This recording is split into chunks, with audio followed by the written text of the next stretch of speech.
అంతర్గతంగా బీజేపీలో ఏదో ఇబ్బందులు ఉన్నాయి, సఖ్యత లేదు, సమన్వయం లేదు అనేటువంటి మాట సరే మీడియాలో వస్తున్నటువంటి కథనాలు అవన్నీ కూడా ఉంటాయి. మీడియా ఇవాళ ఏమైంది, ఏ పార్టీకి ఆ పార్టీ మీడియా డబ్బులు ఉన్నాయి కాబట్టి టీఆర్ఎస్ లో 40 ఛానల్స్ 40 యూట్యూబ్ ఛానల్స్ మేనేజ్ చేస్తున్నారు.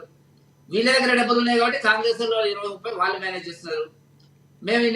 నేను డాక్టర్ నర్సయ్య గారు నేను బాజీ ఎంపీ గారు మాట్లాడుకుంటున్నప్పుడు బీజేపీకి అనుకూలంగా తెలంగాణ రాష్ట్ర మీడియా ఏదని చర్చకు వచ్చింది మాకు.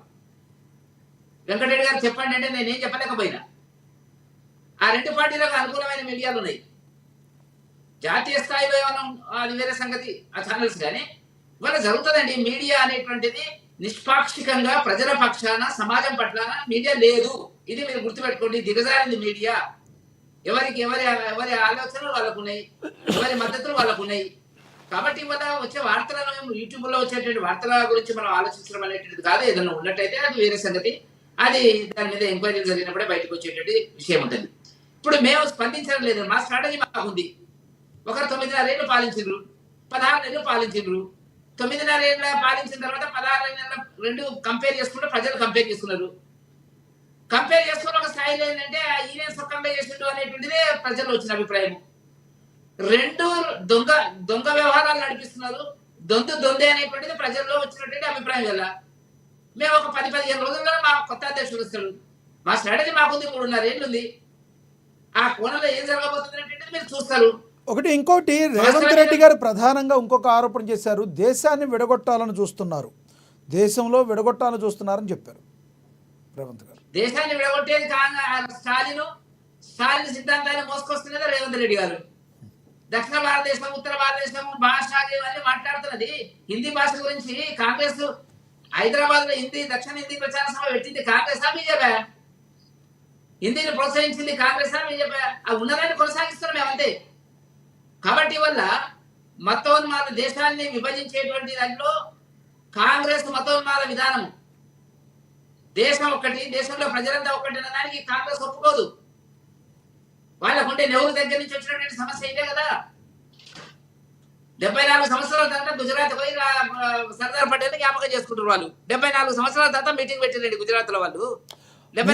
మతోన్మాదం అంటారు వెంకటరెడ్డి గారు, మీరేమో మతోన్మాదం అంటారు, వాళ్ళేమో మతాల మధ్య చిచ్చు పెట్టడానికి మీరు ట్రై చేస్తున్నారు. మేమేమంటున్నాం అంటే ఇది భారతదేశంలో ఉండేంత భారతీయ అంతే. కొందరికి కొన్ని రకాల సౌకర్యాలు, కొందరికి మరొక రకాల సౌకర్యాలు ఎందుకు ఉండాలండి? అమెరికాలో ఉన్నదండి ఎట్లా? ఇప్పుడు మన పిల్లలంతా పోయి 1.5 ఉన్నారు అక్కడ. వాళ్ళకి మా దేశంలో ఇట్లుంటే మాకు అవి ఇవ్వండి అని అడుగుతారా? ఉంటుందా అట్లా? కాబట్టి చర్చకు మనం పోదలుచుకోలేదు. ఈ దేశం ఒక్కటి, దేశం మనది అనేది ఇప్పటికి కూడా ఈ దేశంలో కొంతమందికి రాకపోవడం వల్లనే దేశంలో భారతీయ జనతా పార్టీ దేశ సమగ్రత, జాతి సమైక్యత, దేశ భద్రత వీటి కోణం లోపల ప్రజలు మోదీ గారిని 3వసారి కూడా గెలిపించినటువంటి సందర్భాన్ని మనం చూస్తున్నాం. వరుసగా రాష్ట్రాల్లో గెలిపించినటువంటి సందర్భం ఉంది. దేశాన్ని గౌరవించినటువంటి వాళ్ళేనండి. ఇక్కడ క్రికెట్ ఆడితే పాకిస్తాన్ బ్యాట్ కొడితే అక్కడ సపోర్ట్ కొట్టేటువంటి వాళ్ళకు మద్దతు ఇచ్చేటువంటి పార్టీలు ఇవాళ భారతదేశంలో ఉండకూడదు. వాస్తవానికి సర్దార్ పటేల్ కాబట్టి ఇవాళ తెలంగాణ వచ్చింది. నెహ్రూ అయితే అడ్డం పడ్డాడు తెలంగాణకు. ఆయనకుండే ఈక్వేషన్స్ ఆయనకున్నాయి. అదే కాశ్మీర్ తగలబెట్టింది అట్లే. ఇవాళ మోదీ గారు వచ్చిన తర్వాత కాశ్మీర్ మొత్తం దేశంలో సమన్వయం చేయడం జరిగింది. అంటే ఇక్కడ ప్రధానంగా ఒకటి వెంకటరెడ్డి గారు, మీరు కాశ్మీర్ సమస్యనేమో ఎంత పెద్ద సమస్యగా దాన్ని 300 ఆర్టికల్ 317 రద్దు చేసి ఒక మంచి చేశామనే భావంలో మీరున్నారు. అయితే దాన్ని ఎప్పటి నుంచో ఉన్నా మీరే చెప్పారు, మణిపూర్లో సమస్యను ఎందుకు పరిష్కరించలేకపోతున్నారు? రెండింటికి మధ్య వ్యత్యాసం. కాంగ్రెస్ అనేక సంవత్సరాలుగా, మంచి ప్రశ్న అడిగారు మీరు, అనేక సంవత్సరాలుగా కాంగ్రెస్ మణిపూర్ మీద అవలంబించినటువంటి విధానాలు, పునాదులు, అక్కడ ఉండేటువంటి 2 వర్గాల మధ్యన పరిష్కారం దొరకనటువంటి పరిస్థితుల లోపల కాంగ్రెస్ చేసినటువంటి పనేది. స్లోగా చేసే ప్రయత్నాలు చేస్తున్నారు. ఎవరు చేస్తున్నారండి? మణిపూర్ అంటాడు ఆయన. ఓ రాజ్యాంగాన్ని పట్టుకొని తిరుగుతాడు. రాజ్యాంగం ఎవరు? ఇప్పుడు ఈ బీసీలు ఇవన్నీ మాట్లాడుతున్నాడు కదా. 55 ఏళ్ళు వాళ్ళే కదా పాలించింది. ఎందుకో ఏలేదు. 42% కర్ణాటకలో ఏలేదు. ఎందుకో ఏం మాట్లాడతారండి? మాట్లాడడానికి వాళ్ళు నైరాశ్యములో ఉన్నారు. ఇప్పుడు బీహార్ ఎన్నికలు వస్తున్నాయి. బీహార్ ఎన్నికల తర్వాత భారతీయ జనతా పార్టీ కూటమి అక్కడ గెలిచిన తర్వాత వాళ్ళకి దిక్కు దివాణం లేకుండా పిచ్చోళ్ళు అయితే తిరుగుతారు. దానికోసం conclude ఆయన చేయండి. మాట్లాడుతున్నాడు. ఏం చెప్తారు? conclude చేయండి వెంకటరెడ్డి గారు. నేనేమంటున్నా అంటే ఒక జాతీయ పార్టీ అధ్యక్షుడు ఖర్గే గారు మోదీ గారి దేశాన్ని నమ్ముకొని పోతాడు అనేటువంటిది మాట్లాడితే ఏ లెవెల్లో ఉన్నది వాళ్ళ మెంటల్ చెప్పండి నాకు. దేశాన్ని నమ్ముకొని పోతాడా మోదీ? కాబట్టి దేశాన్ని నమ్ముకుపోవడం అంటే వాళ్ళు ప్రైవేట్ వ్యక్తుల చేతుల్లోకి దారాదత్తం చేస్తున్నారు అని వాళ్ళు అనేది. ఎవ్వరు లేదు దేశంలో కార్పొరేట్ శక్తులకి కొమ్ము కాస్తున్నారు అని వాళ్ళ ఆరోపణ. కార్పొరేట్ శక్తులను బ్యాంకుల జాతీయకరణ చేసింది వాళ్ళే 1969లో. వాటిని మళ్ళీ జాతీయకరణ చేసిన తర్వాత ప్రైవేటీకరణ చేసింది మన్మోహన్ సింగ్ గారు. మన్మోహన్ సింగ్ గారు అనుసరించినటువంటి విధానంలో పెద్ద మార్పులు లేవు. భారతీయ జనతా పార్టీ అదే కోణంలో వెళ్తున్నటువంటిది. ఎంతసేపు ఏంటంటే ఆయన ఎవడో సలహా ఇచ్చినాడు రాహుల్ గాంధీ గారికి.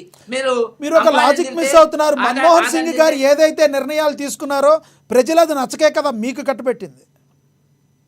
నిజమే, వాటి దగ్గర వాటిని సరిదిద్దుతున్నాము. ఇప్పుడు ప్రపంచం మొత్తం మారిందండి. ఆర్థిక విధానాలు మారినవి, ప్రపంచవ్యాప్తంగా పారిశ్రామిక విధానాలు మారినవి. ఏం జరిగిందండి? ఈయన వచ్చిన తర్వాత, రేవంత్ రెడ్డి గారు వచ్చిన తర్వాత ఒక పబ్లిక్ రంగ సంస్థలన్నా రివైవ్ చేసిండా మరి చెప్పమనండి. నిజాం షుగర్ ఫ్యాక్టరీ చేసిండా? రైట్ ఏంది మాట్లాడడానికి ఒక్క పరిశ్రమ కూడా స్థాపించలేదు. రేవంత్ రెడ్డి గారు వచ్చిన తర్వాత 16 నెలల లోపల ప్రభుత్వ పరంగా ఒక్క పరిశ్రమలు కూడా మూసివేసిన పరిశ్రమలు స్థాపించలేదు, కొత్త వాటిని ప్రారంభించలేదు. చెప్తున్నాడు విదేశాల నుంచి 1 కోటి 1,50,000 కోట్లు వస్తున్నాయి, 35,000 కోట్లు వస్తున్నాయి. అది అవి ఏమొస్తున్నాయో ఏందో ఎవరికి అర్థం కాలేదు ఇప్పటి వరకు. కాబట్టి అట్లా పోతూ పదవిలోకి వచ్చినటువంటి రేవంత్ రెడ్డి గారికి ఏం చేయాలో అర్థమైతలేదు. రైట్. కాంగ్రెస్ లో ఉన్న సమస్య ఏంటంటే రేవంత్ రెడ్డిని ఏమన్నంటే ఏమవుతుందో తెలియని పరిస్థితి వాళ్ళకుంది. మంత్రులు ముఖ్యమైన వాళ్ళంతా మంచి పదవులు తీసుకున్నారు, నడిపిస్తున్నారు. 6 మంత్రి పదవులు లేవు. ఇంకో టాక్ కూడా నడుస్తుంది. ఆర్ఎస్ఎస్ బ్యాక్గ్రౌండ్ నుంచి వచ్చిన రేవంత్ రెడ్డి గారిని ఏదో రకంగా బీజేపీలోకి లాగాలని ట్రై చేస్తున్నారని కూడా బయట ఒక టాక్ నడుస్తుంది. ఏమైనా వాస్తవం ఉందంటారు దానిలో?